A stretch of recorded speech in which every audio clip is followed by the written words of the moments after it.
sur ton audience là, mon expérience de l'OQTF. Mhm. L'OQTF qui est en vigueur là, Mhm. avec la dernière loi. Mhm. Parce qu'il y a des avocats qui ont fait beaucoup de vidéos. Mhm. Certains ont dit que ça prend en compte les nouvelles OQTF, c'est eux qui sont de 3 ans et que les anciens ne sont pas concernés. Mhm. Il y a eu plein de vidéos, tout ça. Et comme je l'ai vécu, moi-même, avec les preuves, donc je souhaiterais partager cette expérience-là. Mhm. En fait, je suis parti en voyage Mhm. par l'aéroport de Bâle. C'est l'aéroport qui est près de chez moi. Mhm. Bâle, c'est en Suisse, mais moi, je suis près de Bâle. Donc, je suis parti par l'aéroport de Bâle. Mhm. Et à mon retour, j'étais avec ma fille, hein, à mon retour, au passage de la frontière au contrôle, tous ceux qui étaient dans l'avion, ils sont passés. Mhm. Même ceux qui étaient derrière moi, ils sont passés. Moi, on m'a bloqué. Mhm. Puisque j'avais fait un réexamen en 2023 et ça a été rejeté.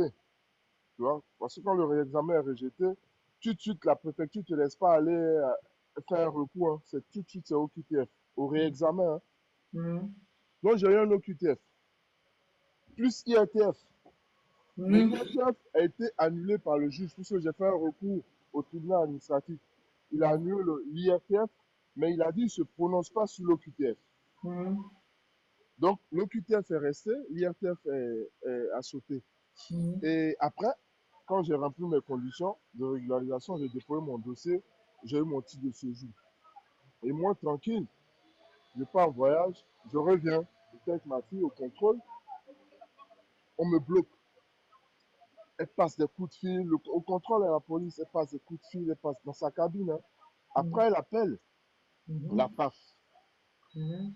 Donc, il y a 3 agents de la PAF qui sont venus, qui ont commencé à me poser des questions sur mon titre de séjour. Ils prennent mon titre de séjour, ils mettent dans les machines, tout, c'est propre. Le DCM de ma fille, ils checkent tout. Le DCM de ma fille, ils checkent, tout est bon. Mais ils disent, monsieur, on ne comprend pas, vous avez une OQTF qui est valable jusqu'en 2026. Et Mhm. moi, je sais que je l'ai eu en 2023, tu vois. Et puis après, je me suis régularisé. Donc, ceux qui pensent que l'OQTF, là, ça s'annule, c'est à vous que j'explique ça. Ça s'annule jamais. Même quand tu te régularises, l'OQTF est calé même. C'est là. Donc, ils ont appelé la préfecture. Et avec leur coup de fil, ils ont essayé de décrypter la situation. Et ils ont vu que l'OQTF, ma régularisation est intervenue après l'OQTF. Donc, eux, ils ne comprenaient pas. Ils se disaient que peut-être c'est quelqu'un qui a eu, qui a été régularisé, mais par la suite, qui a été, son titre de séjour a été retiré, tu vois, plus OQTF. Donc, c'est les dates, la date de délivrance de l'OQTF et du titre de séjour qu'ils ont essayé de comparer avec la préfecture, tout ça. Et la PAF, ils ont compris que mon titre de séjour est arrivé après l'OQTF. Donc, ça rend caduque le, le titre de séjour, l'adhésion du titre de séjour rend caduque l'OQTF. Mhm. Mais l'OQTF, là, ça ne s'efface pas tant que la validité n'est pas finie. Mhm. Donc, ceux qui viennent, qui font les demandes d'asile bêtes, là, réfléchissez bien. OQTF, là, c'est 3 ans maintenant. Mhm. Et tant que ce n'est pas expiré, c'est toujours là. Mhm. Après l'OQTF, si tu te fais contrôler, tu vas prendre OQTF plus IRTF, et là, c'est grave. Mhm. Là, c'est très grave même. Et voilà un peu. Ok. Et aussi, les... Pardon, hein, désolé. Mhm. Non, voilà un peu, c'est ce que je voulais dire. L'OQTF, ça ne s'efface pas.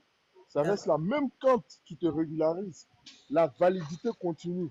Mhm. Et même dans tes contrôles, tu vas toujours devoir prouver, dans tes contrôles, tu vas toujours devoir prouver que, voilà, Pouvez. tu t'es régularisé après, et Après que, voilà, c'est l'OQTF. ta régularisation qui fait que ton OQTF n'est plus exécutable. Sinon, c'est là, tant que c'est pas fini.